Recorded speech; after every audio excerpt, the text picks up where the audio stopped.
Hello, everybody. Everyone doing okay? Hi, John, Ash, James Cooper. Nice to meet you. William, Zia, how are you? Yigal, William. Okay, everyone. So it's Columbus Day here in the U.S. And I'd also like to wish a happy Thanksgiving to all of my Canadian trading warrior brothers and sisters. Hi, Kevin, how are you? Oh yeah, these are the new shirts. So I want everyone to take a pledge on what it says on the back. Can you see it? Everyone see it?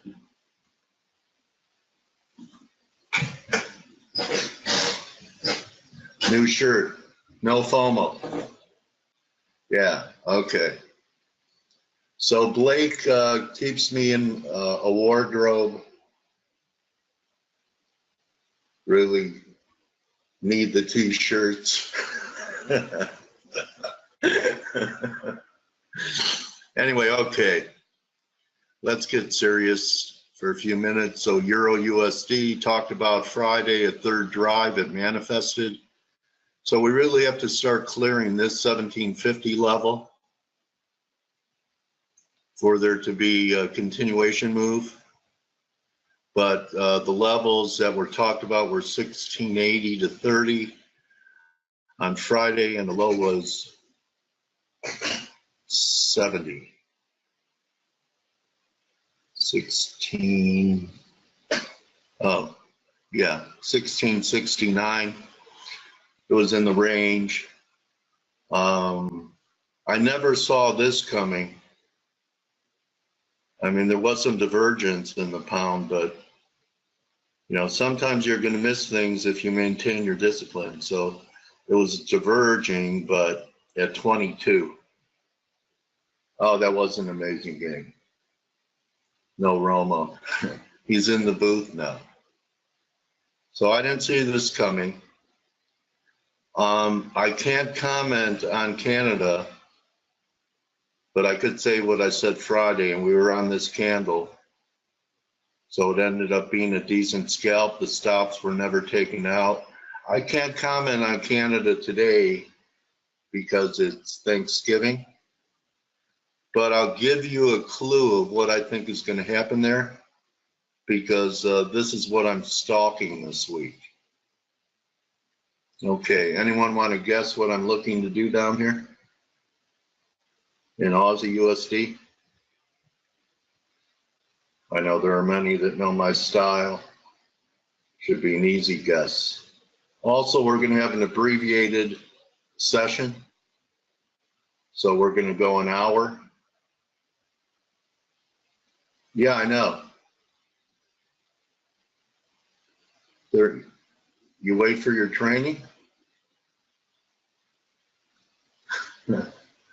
Email me. All right, there goes the camera. You signed up. Okay.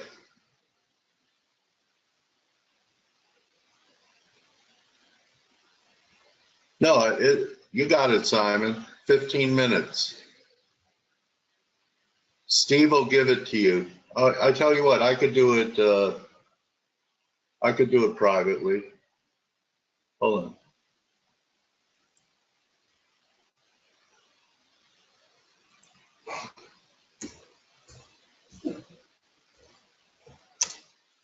You know, guys, I'm only 35, but trading has aged me a little bit.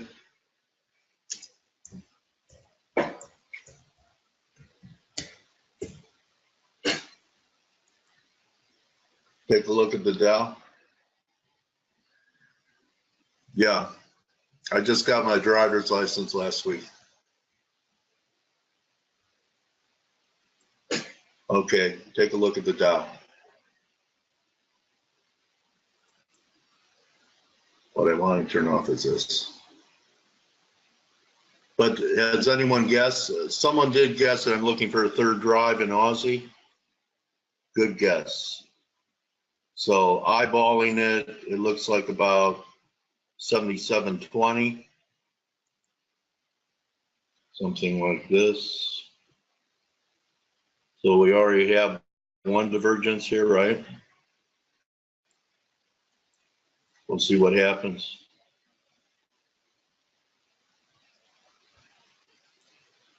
Something like this. Stop.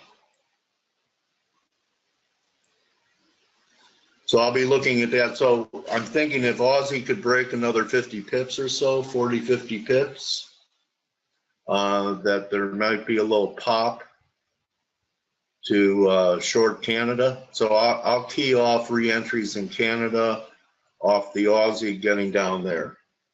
Everyone with me on that?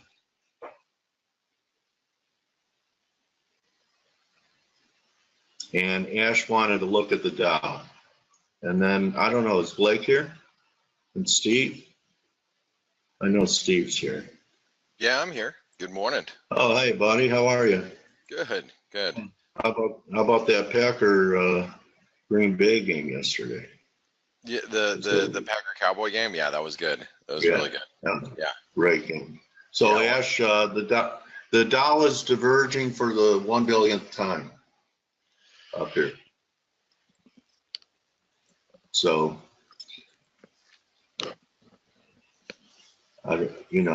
top pick it, turn around Tuesday maybe, but it's 80. I don't know. So I don't know, and I was wrong, are words that traders choke on. I used to pretend I knew, but when I don't, I now say I don't. So Blake, it's a holiday here, Columbus Day, where he discovered the Virgin Islands, I think. He really never discovered America. But happy Columbus Day, buddy. Happy Columbus Day. It's obviously it's been a very, very slow night overnight. And I'm pretty much expecting it to be a very slow day today. Hold on really quick. And it's Thanksgiving in Canada, so they're all on holiday too. Well, yeah, and correct. So it is, and I was thinking to myself, I'm like, man, I'm still dreaming of. I dream of like Thanksgiving holiday here in the U.S. It's like one of my, it's one of my favorite holidays. The food, but and I'm not. I just can't. I'm like super excited. I look down at the calendar. I'm like, man, we still have like a month and a half until we get there. But that's okay. I'm gonna enjoy it. Maybe they have it a month earlier because it got. The harvest was a month earlier because it was colder up there. I have I have no idea, and I'm not up with Canadian holidays too much. I was just playing a little trivia pursuit with you, buddy. Yeah. So it's been, like I said, it's been a real slow night overnight, and I updated. There's not really a lot of different. Well, how should I put it? There's not like a lot more for me to update than what I explained on the the week ahead video. The dollar put in a pretty key reversal on Friday. We haven't seen a lot of follow through today. But the euro dollar, you have to note that the euro dollar is near its highs of the session right now. We had a nice hammer. You can see the nice little hammer formation right off of support, right off the 24% retracement. And really, if you look at the euro dollar where we're at right now, we're above like a very minor downsloping trend line. I think that there's probably some stops building right here. I'm thinking that if the euro dollar breaks into new highs, above this like 117.50, it might trip a few stops. I can't imagine us like taking all the way up to 18 like intraday, but we might get up into the 60s or so. Remember, it is a holiday. It's a bank holiday. There's not a lot of participants, so that's why I don't think that if we hit new highs, we're going directly to 118 today. We might make it to 117, 60, 65, and back off a little bit. I just don't think there's going to be a whole lot of follow through. But, you never know. I mean, because there's not a lot of liquidity, we could have a situation where the market, trip some stops, and there's not a lot of people selling, but there's more buyers and sellers, and it does take us higher. I've seen it happen both ways. Usually, though, on a day like today, the lack of liquidity won't allow for too big of movements. But anyway, we've got the I think you pointed out the important thing is that we did have a significant reversal as long as it holds. Yeah. After the NFP, so it could be an inflection point for more dollar weakness to come, don't you think? Yeah, I mean I have to like I said in this the webinar or at the webinar, excuse me, the week ahead video. The thing that I have to point out is that if you take this move, and this is the euro dollar, it's we've stalled at a 24% retracement.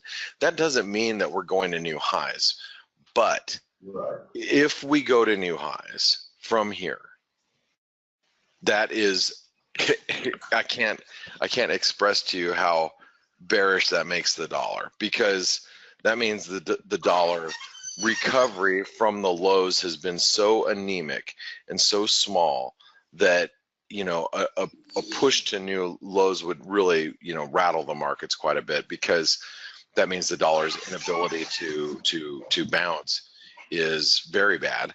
And which could mean, like I said, a really another big leg lower in the dollar.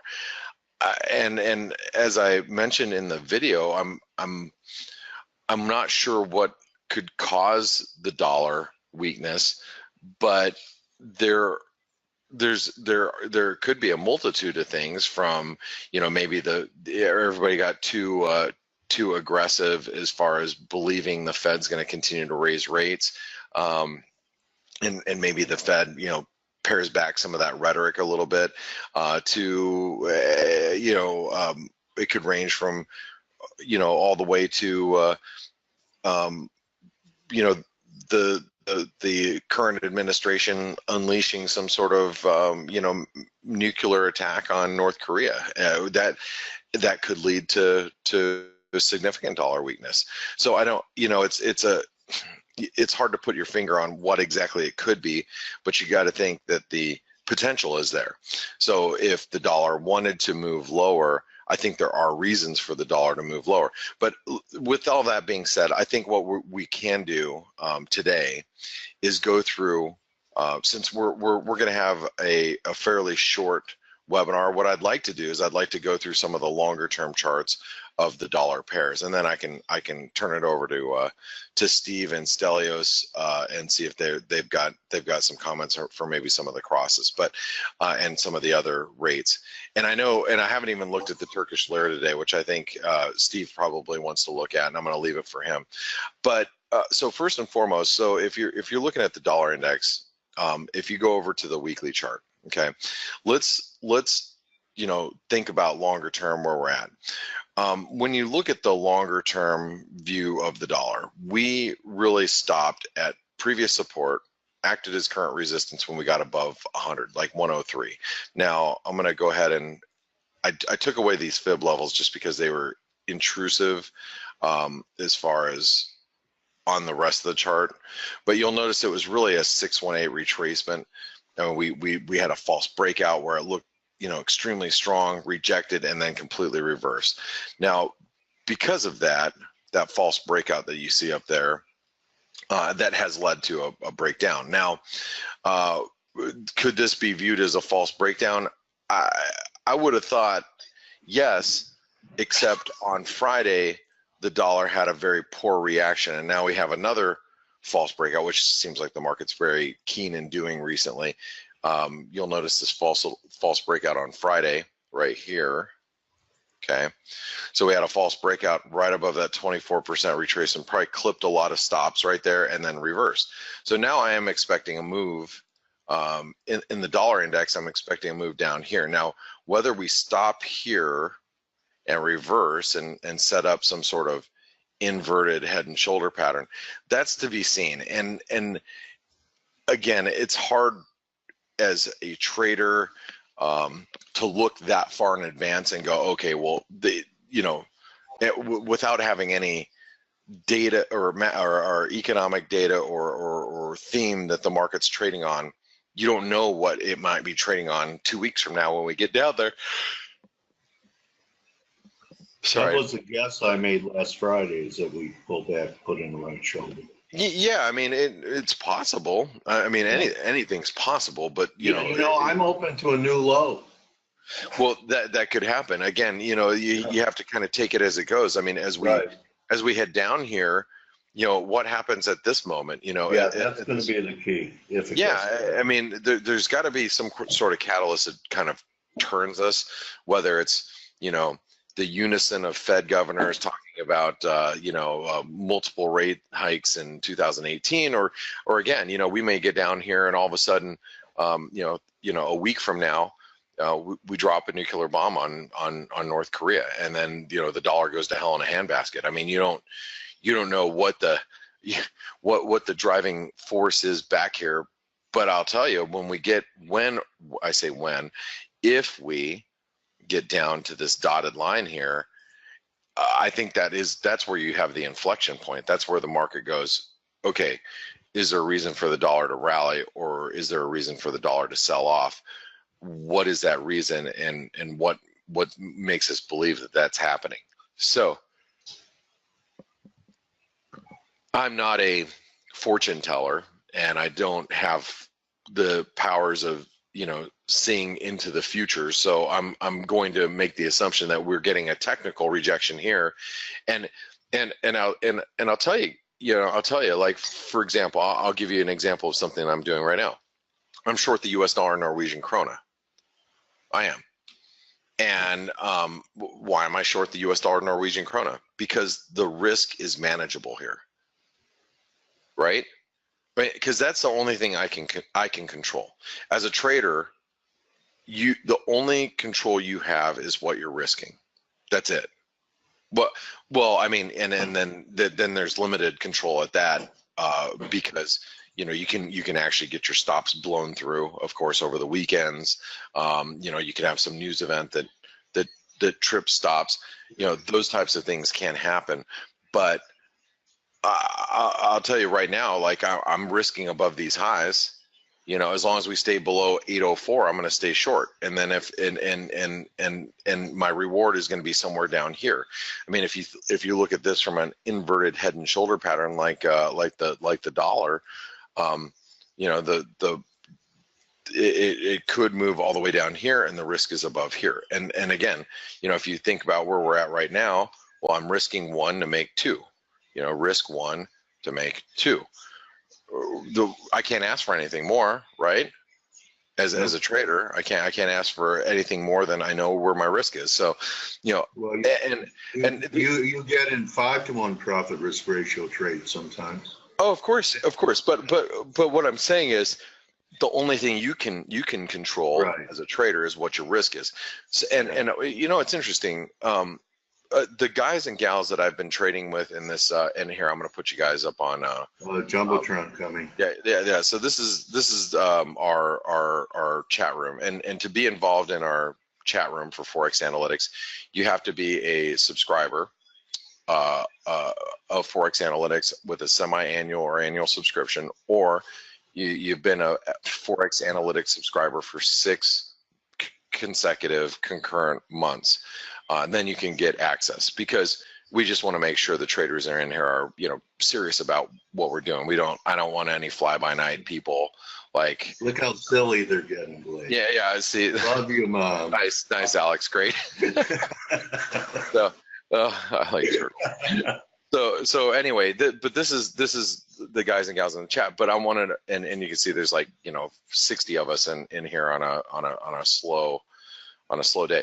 But the reason why I want to point this out is because I've noticed the guys and gals that I've chatted with in the past, there's only about, you know, 20 to 30 of us in there consecutively all the time. And so we've got probably another 40 or 50 people that have jumped in the recent weeks because of our, you know, our special offer that we had for the new season. But what I've noticed, and the observation that I've made with a lot of new traders that are in there, newer traders, is the first thing that they ask is, well, how much money can I make if I short the, like if I, here, let's go to the dollar. If I short the dollar here, how much money can I make? And the first thing that I ask is, how much money am I risking? Not so much, I keep the what can I make a kind of an ominous type of answer, because I want to see what is the potential. I don't want to cap my potential.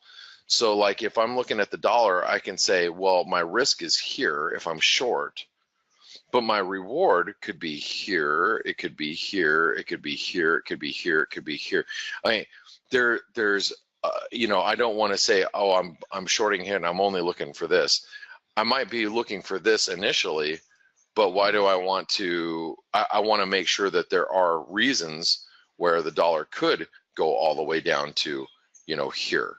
And as long as I know that I'm only risking this, but the potential is way down here, possibly, then I'm good to go. Okay. Now, does that mean I'm going to make, you know, this whole, you know, move? You know, chances are probably not, because what I'll do is I'll take profits along the way. You know, I'll take profits down here and I'll reshort the dollar, and then I'll, you know, we'll start approaching trend lows and I'll cover it again because we're so close to the support. And then you're always reassessing, Blake. Always, yeah, you always have to. And so that's it. That's trading. You get new information and you plug it in and you reassess and adjust. So. Right, exactly. And so, but the point I really want to make here is, whenever you trade, the first question you have to ask is what your risk is. That's number one. You know, what is your risk? Okay. Anyway, no, enough training here. Let's take a look at like, you know, the cable. Oh, man, I'm so bummed out because the pound, for no reason, and maybe there's some comments that came. I actually, some people are saying it's you know, Brexit / Theresa May related, and I'm not really too sure on the reasons, but the pound has, and this is not drawn. Came out of nowhere. Yeah, the pound, well, yeah, the pound has bounced back overnight, and we're bouncing quite aggressively. I mean, the pound's up 100 pips where the euro's only up 10. I mean, that's a pretty aggressive move. I was really hoping, and I have orders too, and I was really hoping overnight we were going to go down here and then bounce. That's what I was really hoping was going to happen. I have orders to buy the pound on, you know, over the weekend, like down here, and I was hoping we'd do that. Now the reason why I want to take you to the longer term charts. So you guys might have remembered we had this multi-year trend line. We rejected at 136. We've come off of that pretty aggressively. The support comes in around 130, 129.75. I was really hoping we would get all the way down there so I could get long. That's a beautiful macro view there, buddy. Well, you mean technical? Yeah, because you know you know where you're good from, you know where you're bad from on that chart. Yeah, and by the way, Amanda said in the UK, Conservative Party members verbally supporting comments over the weekend. Okay, so that has been the, you know, the catalyst that has driven the pound higher. And I've read actually a lot of commentary over the weekend, or on Friday, excuse me, about Theresa May and how, you know, the chances are is they need to keep her in as you know, current prime minister, because they need somebody to point the finger at too. So they need a scapegoat, if you will, if things do go bad for, you know, over the next year or two. And so a lot of people believe that she's going to continue to stay in power or stay as prime minister as a result. But regardless, and probably a lot of those supporting comments have helped.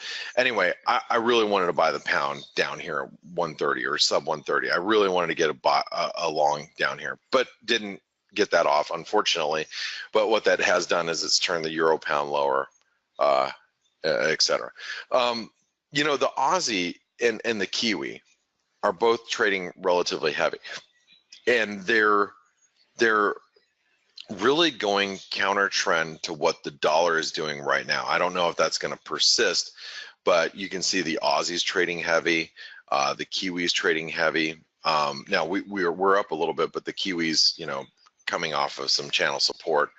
The Swissy, you know, put in this is a big reversal candle on the Swissy on Friday, and we're actually up right now, which is interesting. I'm very, and I haven't done so, but I'm very close to actually shorting some dollar Swiss.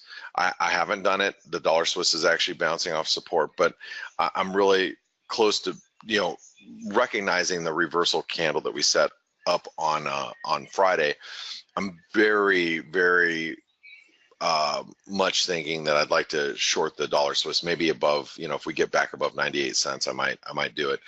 I tried shorting this last week, and I lost some money last week shorting it, but I wouldn't mind doing it again at this point.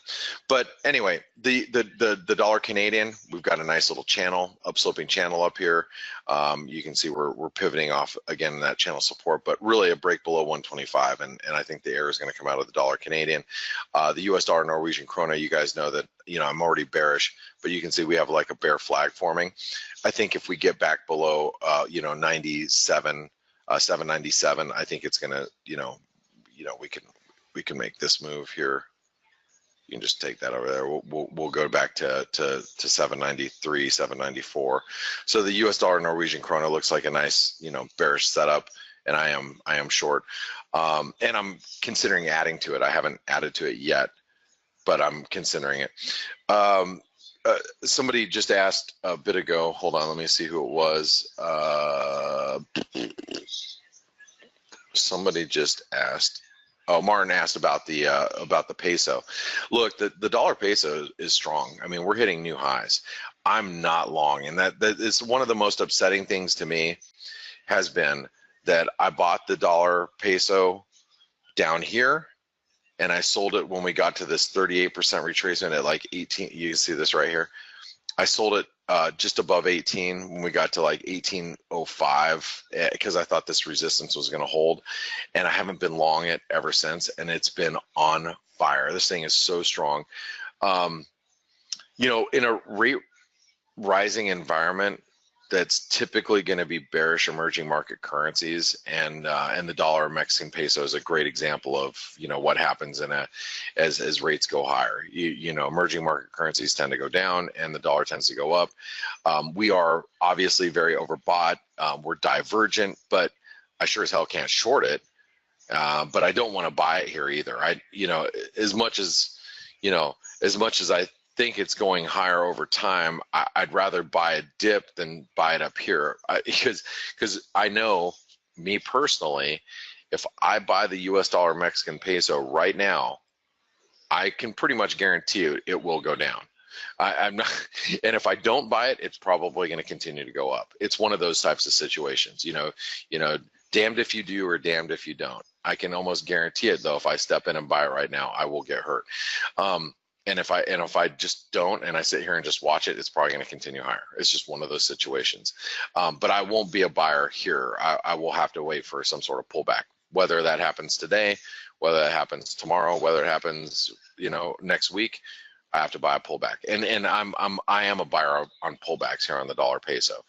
And I think I went over the dollar index. I don't know why this is so screwed up. You have to go back over to an hourly. I think the dollar index is going to be pulling back a little bit. It's trading kind of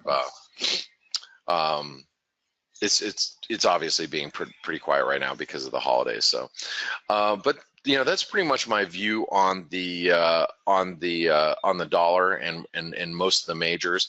I want to see if Steve or Stelios are here. I'm definitely here, Blake. Good morning. Good morning, Dale. Good morning, everybody. So Steve, just so you guys know, Steve hurt himself over the weekend. That happened as well, yes. Yeah. So did you slip on a banana peel or what happened? Nah, it was like an electric corridor, you know, like the escalators, but without the stairs, like the ones you have in the airports. And it was raining outside, so it was like wet. And I was holding the toddler and walking downhill, and you know, my left shoe just slipped and I went backwards, and I wanted to make sure that he's not gonna get hurt. So I put my elbow down, and I don't think that I hurt so much myself from the fall, although he was on top of me and he's like 11 kilos. But it's like since the escalators kept moving, they sliced through my elbow. Oh my God. So the metal, on an escalator, all those the metal metal steps, they slice through your elbow. Oh man, that sounds like it hurts. Yeah, it did. But at least the little guy was okay, and I shall be fine within a couple of weeks. Oh man, well, Steve, I'm glad that you're here, and glad that your son is okay. And I guess you're a hero, buddy. My only comments to you are, man up. Why don't you just man up a little bit? Get over it. Go run a few miles. Well, there's the Marine. Go arm wrestle with that. Let's get arm wrestling. Probably I should avoid. The rest I'm fine with. No, that's a tough break, man. Well, I have an escalator saying, be kind to those going down on the escalator while you're going up. One day it may be you. Yeah, that's a good one, a well-known one and a good one. Blake, I didn't want to interrupt you, but you made some comments about possible Fed's path from this point on, etc. I tweeted actually yesterday night. I don't know if you saw it. No, I did not. I got an email, from Financial Times, and then I read the article as well. Schäuble is now going to be leaving his position as from the Ministry of Finance. And in an interview, in his last statement, he said that he warned about spiraling levels of global debt and liquidity present, and that they pose a major risk to the global economy. He warned about risks for stability, and that there is a big danger of new bubbles forming due to trillions and trillions of dollars of easy money and loose monetary policy. Wow, what a genius, Steve. That guy is that's genius. what I want to say. You know what the fun part is that he's a lawyer, right? And if you remember, Blake, we've had this conversation some months ago. I talked about this again because we were talking about the Fed having hit more or less, of course, the employment target, but not the inflation one, and it doesn't seem like very likely. I mean, we've been more or less oscillating, at subpar inflation numbers, and despite that, we see, a move towards tightening, and we also at the same time have started hearing about a lot of talk about possible of the possibility of setting new goals for inflation, lower ones. So I'm going to reiterate what I said back then. I really do believe that the reason the Fed is hiking is because they're seeing too many signs of bubbles, because nothing else has changed, right? I mean, inflation is still below targeting, and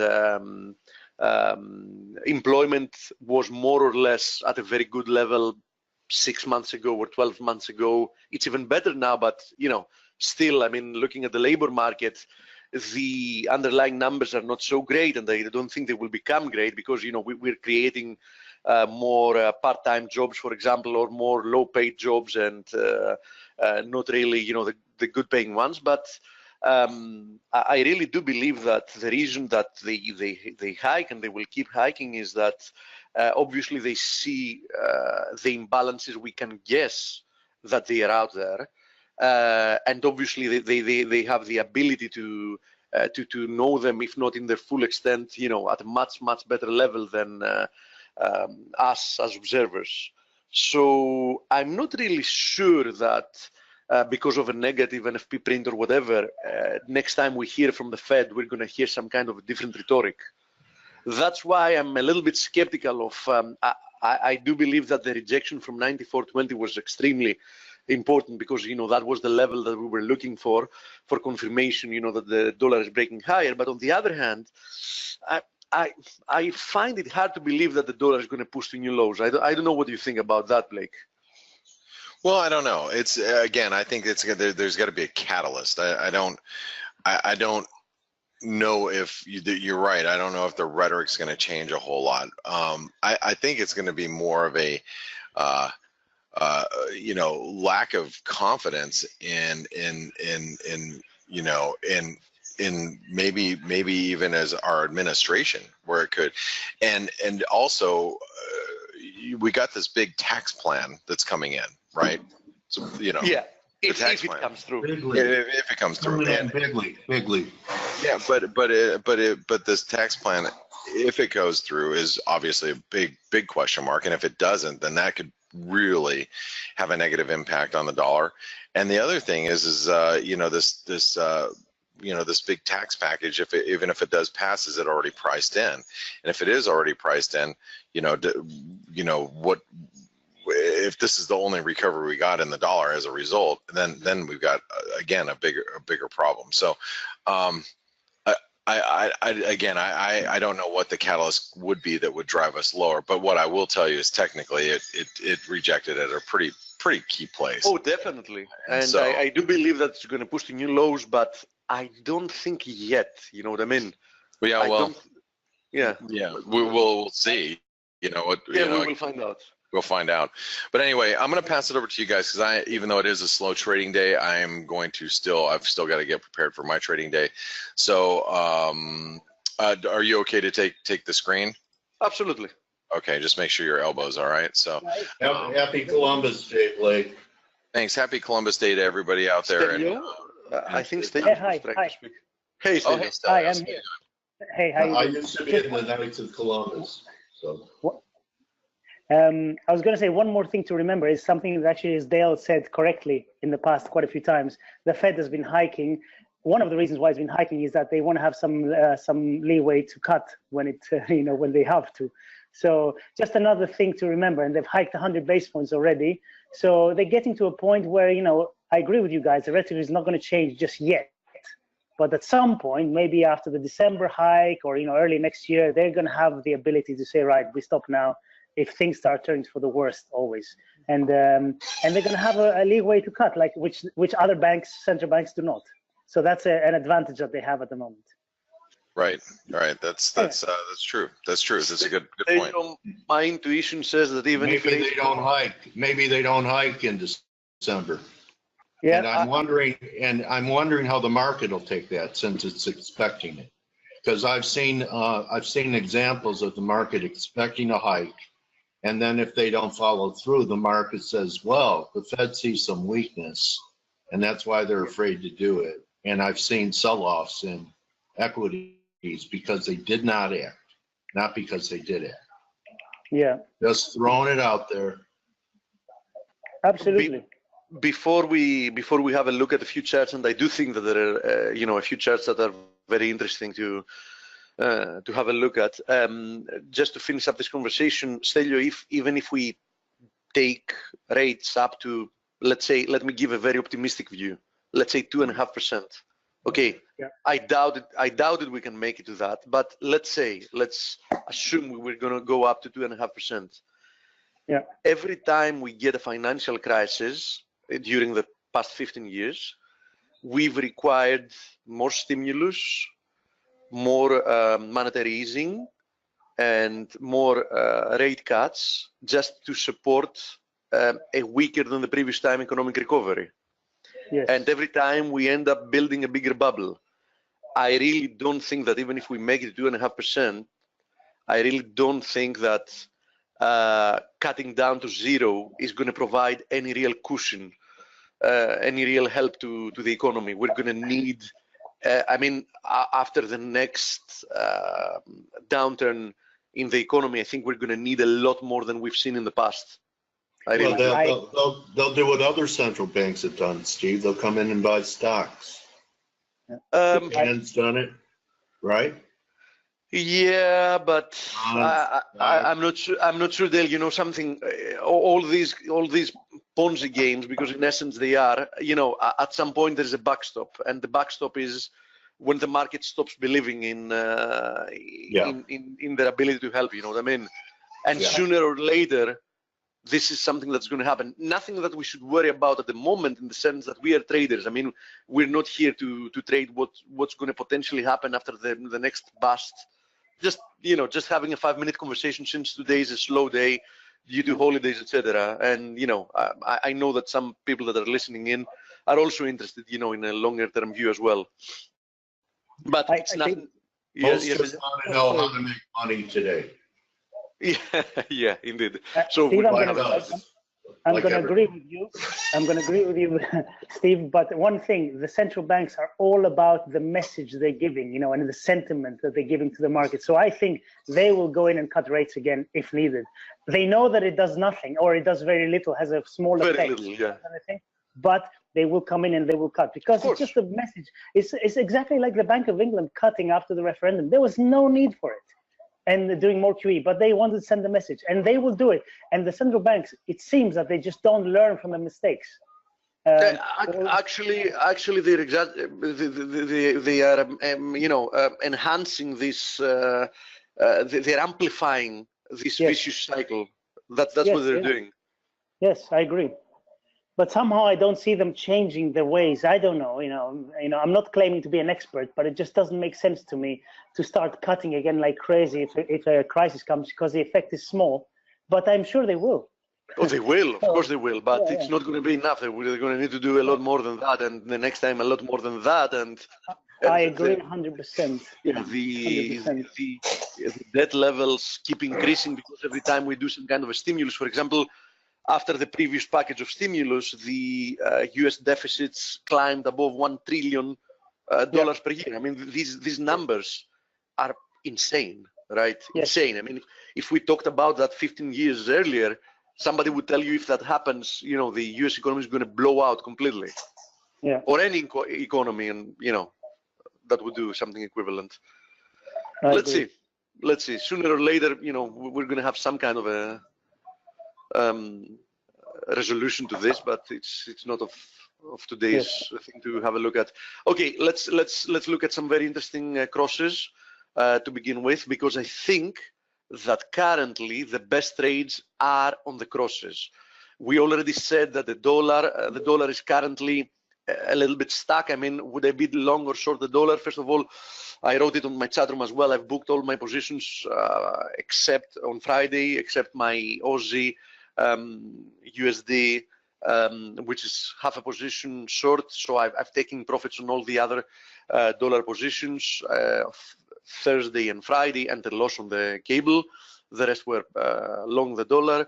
At the moment, we got a rejection from the 94.20, 94.30, which is, you know, which was a key level. But on the other hand, we still haven't even posted a lower low in this little uptrend that we had. So yes, this reversal, you know, was major. It was a key reversal. You know, it was a shooting star candlestick, etc. Okay, fine. But on the other hand, you know, not enough of a signal to say, okay, that's it. The dollar is once again heading to new lows. I really want to see what happens if we get back to this zone, 92.80 to 93.10, let's call it. So unless we close below this zone, you know, I tend to look into perhaps even buying the dollar again, cautiously, of course. But definitely I'm not looking to new lows yet. There is also the scenario, we had talked about it as well, which is, for example, we can form like an inverted head and shoulders from this point, right? There it is. Mm-hmm. That's also a potential for a big recovery. Okay, so since this is the situation currently with the dollar, and if you see, the dollar had a spectacular recovery today against the pound, but you know, this pair has been trading, you know, in unexpected ways, because it moves a lot due to, you know, from political news, etc. But I can tell you one thing for sure as well here, is that I would be very cautious, because I wouldn't exclude a rejection from somewhere there and a move lower, because this looks somewhat impulsive to me. So, we do see a very, very nice rebound today, but I would be really looking into what kind of a reaction the market is going to produce from 132.50, 133 before deciding, if this move lower was all we had to see, or if there's more weakness left here. On the euro, on the other hand, is more or less has more or less spent plenty of days just dripping slowly lower, which definitely isn't an inspiring bearish move. There's no question about it. But on the other hand, the Kiwi, as you see here, and the Aussie have been doing a good job in moving lower. And this is, and not only that, the dollar is still doing very good against exotic currencies as well. So, for example, we already had a look at the Mexican peso, Blake did, to be exact. The USD ZAR is still resuming higher, although I have to say that I'm a little bit worried about this for one reason, and that's why I booked my profits on Friday, because I see a good potential for this to be an ascending wedge.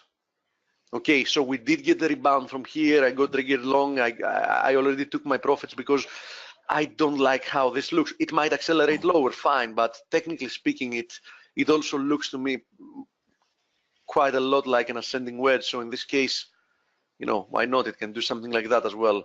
USD-TRY, we had warned about this support level here. It held very nicely, and it's now accelerating higher. Of course, this big gap higher, and the acceleration higher is due to political news and all the mess with the embassies, etc. And there is obviously some kind of friction between the two countries. So that's not helping at all the Turkish lira. Obviously, if I had gone long the USD-TRY instead of the USD ZAR, I would have made much more of a killing. But you can know that in advance. It remains well bid. The USD against the Singaporean dollar got a rejection on Friday from the channel, so that's something to monitor. But on the other hand, I'm monitoring this 135.50 level for possible support. But the pairs that are actually looking very nice at the moment are the euro crosses. The euro Aussie, after a big period of consolidation, is finally breaking above this triangle. This should be a nice bullish signal. We were expecting that it's more likely to break to the upside. The euro Kiwi had made that move already several days ago, signaling that that's going to happen. That's what's going to happen. And I had said that the break above here should take us to new highs, and I still believe that's the case. I still believe that we're going to go to new highs, but I'm actually thinking that the push to new highs, perhaps that was my target, the 161.8. I think that's going to bring a bigger correction lower. That was probably a fourth there. And if we have a look at the pound Aussie and the pound Kiwi, today they actually look even better. They've had very strong days today. So the pound Aussie has held this zone. We said when we got rejected from that zone, we said that it's all about this zone. We didn't even go down here. So likely we have a formation like this. So a push higher towards there should also bring a push to new highs. And the pound Kiwi was technically even more clean, because we had already drawn this triangle saying that this looks very likely to be a triangle. And indeed, on Friday, it tested the triangle support and it's moving higher once again. And, it's not breaking out yet, but it looks likely to me that this new push is probably going to be the one that's going to be making it to new highs. So let's have a look at the pound CAD as well. Pound CAD after a little correction here, we said that this is a major zone to to offer support. We didn't actually make it all the way down there. We almost did, and today we're seeing a very strong reaction. So we expected a correction lower and a move higher. Likely that was the correction lower, and I want to see now the next couple of days, but it looks likely to me that here we're going to be pushing to new highs as well. So I think that the euro and the pound crosses look very, very attractive at the moment. Some of them seem to be leading others, like the euro kiwi, for example. So I think there are opportunities out there. So let's have a look at some questions now that I took you through what I'm looking for. By the way, I showed it, but I didn't really comment on that. Having to do with the Aussie USD, watch out this area, because this area is extremely critical. We tested it on Friday. We got rejected from there. We're testing it once again. Let me remind you that this is the area that provided resistance for a big period of time when we finally sliced through it, and now we're retesting it as support. You see anything at 77.20? Oh, you got a 50% retracement there. Okay. Yeah, it's also the 50%. That's what I'm looking for. Yeah. 30 almost, 27 to be exact, 77.27. Okay. Just above brother. it. So from 77.25, let's say, to 77.50, this 25 pip area is a very good area for support. So, I still hold my half position short here. It's the only long US dollar position that I've held. But I could have easily said that I'm going to be taking profits here since support area, but I'm comfortably in the money. So I really want to see what's going to happen here, because if we do break below here, I do believe that it's likely to even accelerate towards the next support area at 50, 75, 80. So, I'm holding into it and seeing what's going to happen from there, but be careful, because this is indeed, a significant area of support. Now, having to do with my only other position that I have, I wrote it on the chat room on Friday. I actually took out 1/3 of my position almost at the lows of Friday's day. So I took 1/3 off. I took 9 handles of loss on 1/3 of my position, because, as I said on Friday, I didn't like the reaction lower was obviously very weak. So that told me that there is a good chance that we are going to push to new highs, and I wanted to be able to add higher. I'm willing to, I'm going to be adding another 2/3 of my usual position size to go to 1.5 times my usual position size at 2,560, with around 15 handles of loss, of stop loss, because I'm going to be looking for it to turn from a little bit higher, because from what I see here, a lot of things reacted strongly on Friday, but the stock market barely sold off. So it still looks like it wants to move higher. So I want to have more dry powder here. So no other update having to do with stocks. I mean, obviously, they're due for a pullback, but still, we have no real technical indication that they're about to roll over. I still need to see some kind of of a signal, which I'm not seeing at the moment.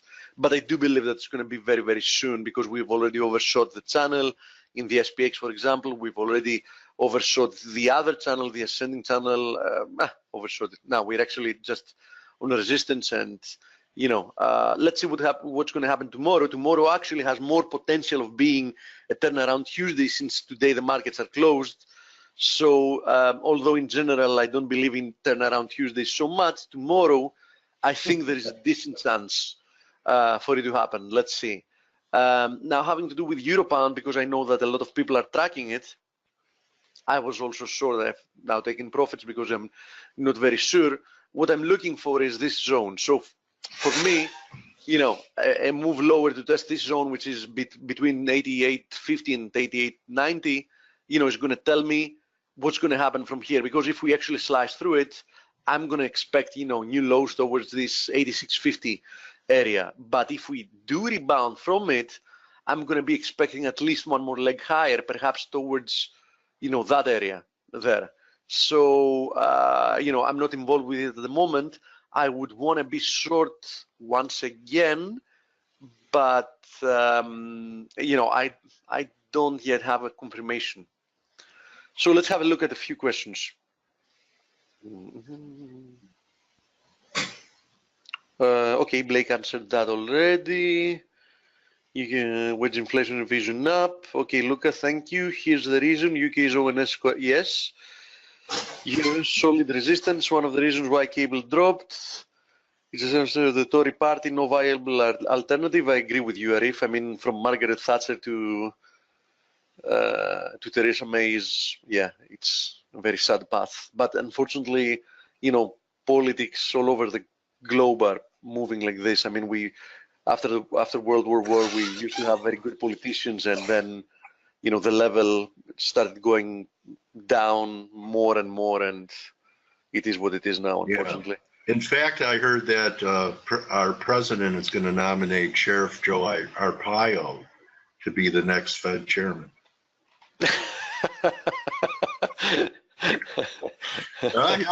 He'll tighten things up. That would make things interesting, yes.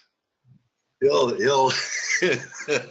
put all those banksters in jail. Put them in orange suits. Yeah. All right. Anyway. So Aussie yen, having to do with Aussie yen. Listen, in the short term, I think the trend remains lower. In the short term, although we are on some kind of a support here, it was this high as well, and I do see also, the potential of a complete corrective move, but I have no reason to say so yet. But what I'm monitoring in the long term is this ascending triangle here. So we're currently in the middle.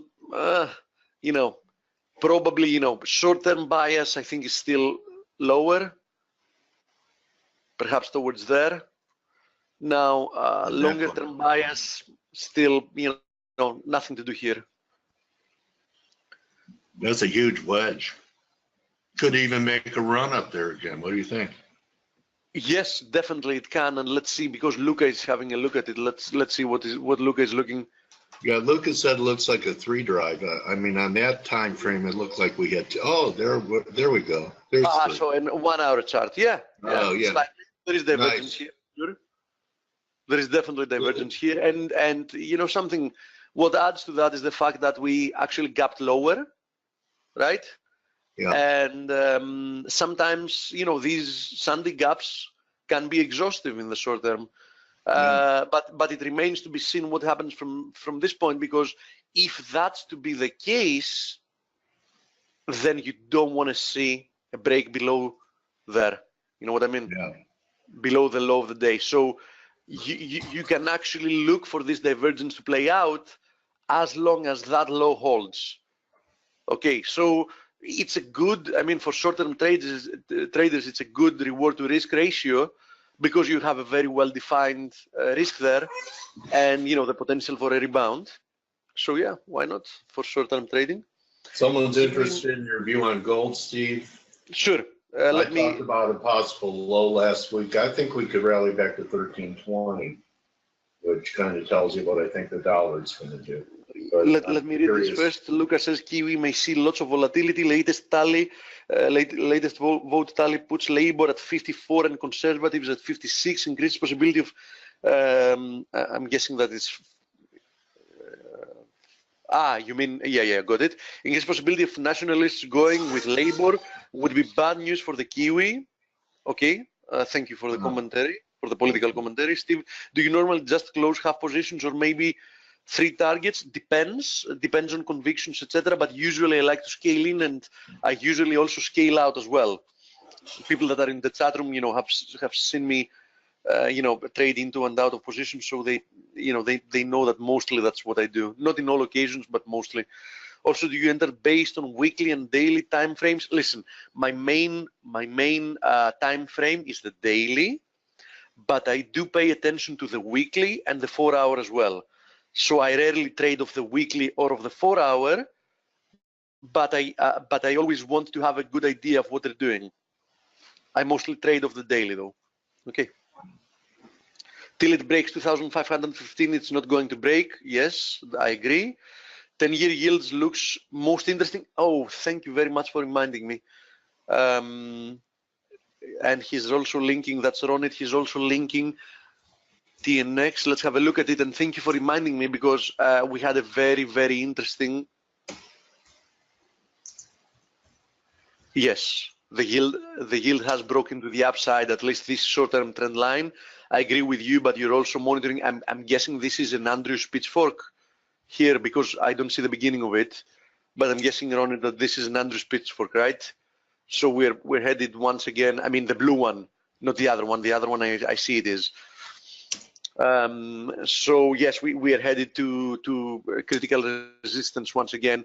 I'm guessing from what I see that it's just above 240. Yeah, I think it's at 250 roughly. Yeah, the resistance at the moment. And by the way, in this case, we're also going to have a confirmed higher high in a short-term view. Metals, yes, I'm going to have a look at the metals, but before we do that, let's have a look at the 10-year, because that was very interesting and I forgot to mention it. And that's why it was very interesting, because, you know, I was monitoring at this channel, and on Friday we tagged it like to the pip before turning higher once again. So, you know, I was bearish after we broke this ascending channel. I was bearish for a pullback there and another move lower. But, you know, I'm now cautious, because I also want to see this ascending channel break, while on, you know, at first test, at least we got a rejection from it. So, you know, in the short term, I'm a little bit cautious here, because this reaction on Friday came like after perfectly testing this channel support, and, you know, I don't consider that a coincidence. I see the possibility of a rebound first. So, you know, I remain a little bit cautious about it. Now, let's have a look at the metals. And this is also, that's why I wanted to talk about it before we talked about the metals, because as you know very well, the metals, especially gold, I mean, they react very, very, very much to what yields are doing. So bonds, in essence, since yields are inversely correlated, because in essence, many people consider metals to be a function of the opportunity cost on, you know, that the opportunity cost of holding metals is, of course, what yields are doing, because when you're holding a metal, you're not getting something in return. So, you know, of course, when yields are low, you're not losing much. When yields go higher, the opportunity cost for holding metals just becomes higher. And as you see, gold did give us the exact same reactions that treasuries did after testing the 61.8. And I see the potential of a big rebound, as I see the potential of a big rebound in treasuries before we move lower. So why not a move back to 1300? Okay. So and today's continuation higher points to that.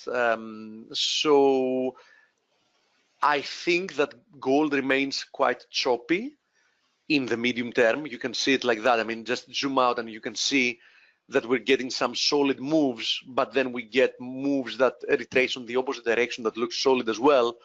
So I have to tell you that I really don't like to trade metals at the moment, because I see no high conviction. But definitely I wouldn't be short gold in the short term after this reaction from the 61.8. I might consider it if we go back to 1300 and we see some kind of a nice reaction there. And according to what treasuries are doing, you know, I might consider it actually. But for the time being, I think this rebound can provide a little bit more of an upside before lower. But in general, you can see that we remain choppy. So why trade a choppy market and not choose something different? Silver had an even bigger reaction on Friday, because this candle is like, you know, a huge. It was a key reversal. It was an outside white candle. You know, it had all the elements you wanted to see in a reversal, but same thing applies here. it looks a little bit more constructive than gold to my eyes, but still it can easily move up to 1720, which I think it will. I think it will tag 1720 no matter what, before perhaps moving lower. But regardless, you know, unless it penetrates through 1720, I wouldn't be long for sure. Perhaps a rejection from there is a good opportunity to be short for another move down to 1580, I'm guessing. I know that the levels are clearly defined, but what it wants to do, I'm really uncertain of, because just look at this. December, we were at 1570. We moved up to 18.5. We moved down, we crashed down to 14. We moved up to 18.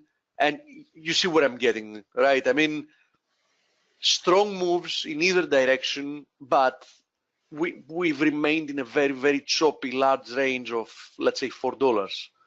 Okay, so these kind of moves are nice for short-term trading, because you can just pick at the levels, watch the candles, pick reversals, and go for a few cents each time. But you know, for medium-term trading, etc., it's a freaking nightmare, as you see. I mean, we still don't have a clear picture of what this thing wants to do. Let's see what Ronnie sees on copper. Okay, this is what he sees on copper. Let me show you what I see. I still see the potential of another move lower in copper. But it's not a certainty, because I do see a 5-way move lower, and I do think that a rejection can bring one more low before higher. So I have no doubt that copper remains constructive, but I'm not sure I want to be buying it from there. So let me be very clear. I want to buy copper lower, but I acknowledge that there is a possibility that I'm going to lose the opportunity to do so. I mean, that it's not going to give me a lower level to buy. But, you know, I'd rather stick with my intuition, which tells me one more low before higher. And if it's wrong, I just stay away from it and don't get involved. So I'd rather miss the trade than buy it when my gut tells me that it's going to give us one more move lower. Okay, so that's what I think about copper, mate. And yes, Arif, Ash, I have interviewed Todd Bubba Horwitz. Yes, he's been here. You could find it on the YouTube channel. Okay, that's why we recorded. Luca is making the following comments, and I had talked about it, you know, the first day that we got the announcement, actually.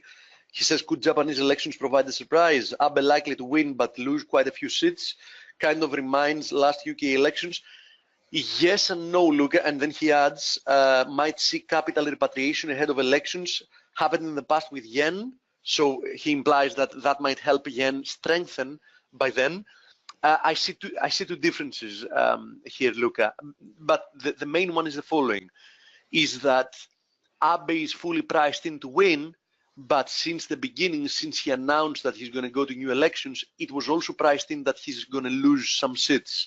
So, you know, losing some was a well-known, since the beginning, sacrifice to extend his government's tenure. So what I'm trying to say here is that in the case of Theresa May, she went into elections thinking she's going to get a bigger majority, and the exact opposite happened.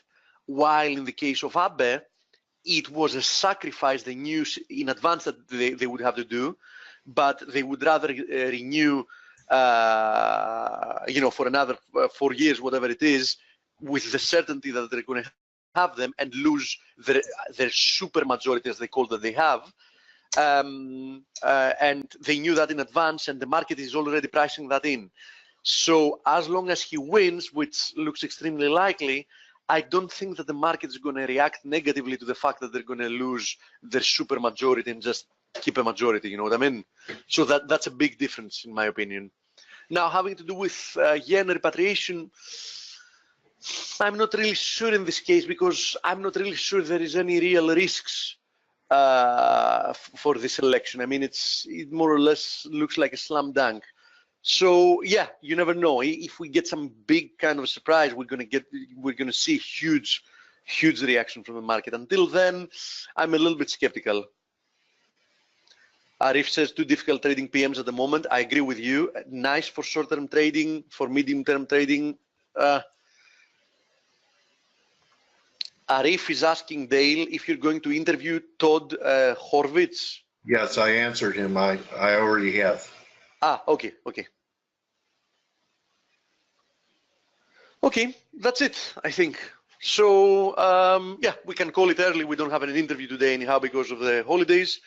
And let's see what happens tomorrow. I think tomorrow we're going to get some volatility back in the market, some more clarity, and we will be able to see ahead. With getting some follow-up from Friday, because Friday gave us some interesting potential reversals, but I want to see that confirmed on a Tuesday specifically, on a Tuesday anyhow, but especially in this occasion that it's a holiday today for the US and Canada, twice as much as in any other occasion. So let's see what the market gives us tomorrow, and we will have a lot more to talk about. So we have Rona thinks you sound like Charles Nenner. Are you familiar with him? No, I'm not. It's a real one of these gurus that's been bearish forever anyway. It ain't nothing but a drawdown, not a margin call.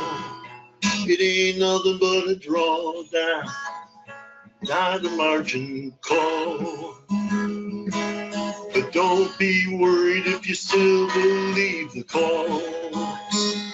Don't try to be perfect, that would be a lie. I don't try to be perfect, that would be a lie. But I'm better than most, and I can look you in the eye. Watch face fly, it ain't nothing but a drawdown, not a margin call. It ain't nothing but a drawdown, not a margin call. But don't be worried if you still believe the call. Don't just count your pips, count your blessings. Some big trades coming up this week. Everyone have a great day. Enjoy the holiday. Happy Thanksgiving to all my loony friends in Canada. Happy Columbus Day. Thank you, Columbus, for discovering America so I had somewhere to live when I came to Earth. And thank you, Steve, for another great market roundup, and Stell and Blake. And that's it, guys. So do your work. Some 3 drives setting up in Aussie. And thanks for your input.